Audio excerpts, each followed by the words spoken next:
Yesterday, somebody killed thousands of Americans. And didn't the president explain that last night? America was targeted for attack because we're the brightest beacon for freedom and opportunity in the world.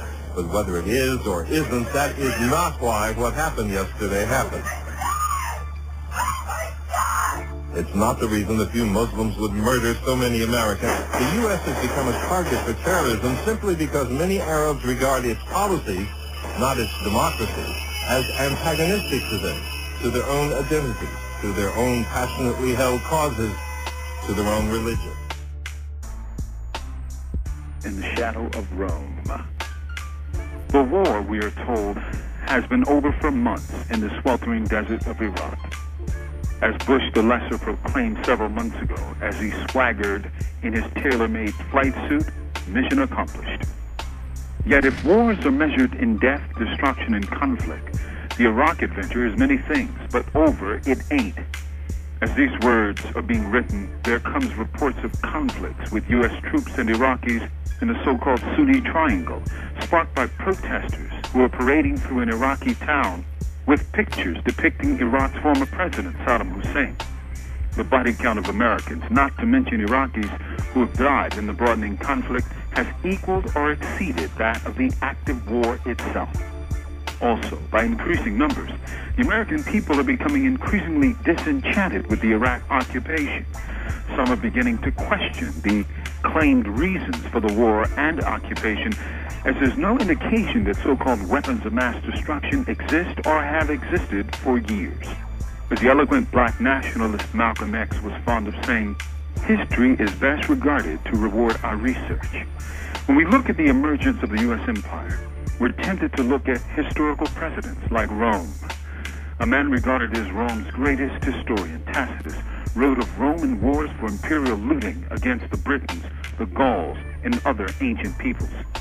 Among his reports is of Calgagus of the Caledonians, who was rousing his British tribe against the Roman invaders. In his speech to the Caledonians, we see how an occupied people looked at the Romans.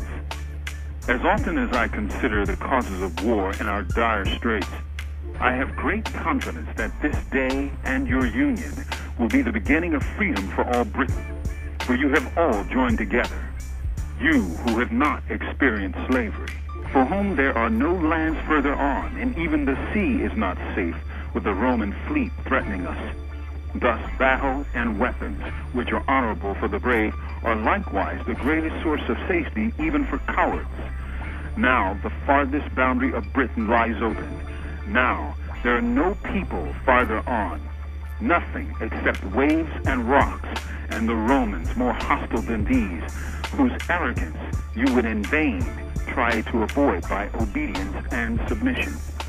Plunderers of the world, after they, laying everything waste, ran out of land, they search out the sea. If the enemy is wealthy, they are greedy. If he is poor, they seek prestige. Men whom neither the East nor the West has sated, they alone of all men desire wealth and poverty with equal enthusiasm. Robbery, butchery, rapine, they call empire by euphemisms. And when they produce a wasteland, they call it peace. That's Tacitus. To be sure, this is not a common reflection that history sends us of Rome, but it is a view held by many of the people who were held under the Roman imperial foot. Years from now, perhaps centuries from this hour, what will people think of the acts of the American empire? Will the justifications for war put out by Bush prevail, or will the voices of those who are under the American imperial boot be unearthed? Because we are almost all consumers of the corporate imperial press, such voices are hard to hear now and will rarely be heard for a while. For networks, their news desks festooned with sets embracing Operation Iraqi Freedom.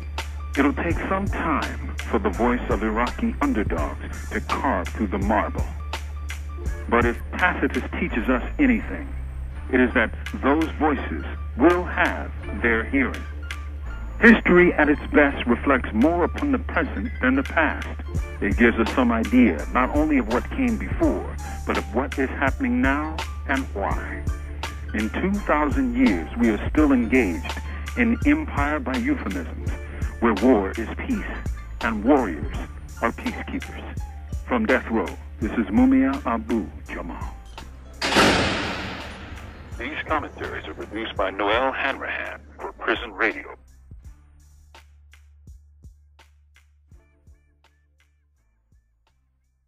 And that is why what happened yesterday happened, not because America is the world's brightest beacon for freedom. For Nightline, I'm Jim Wooten in London.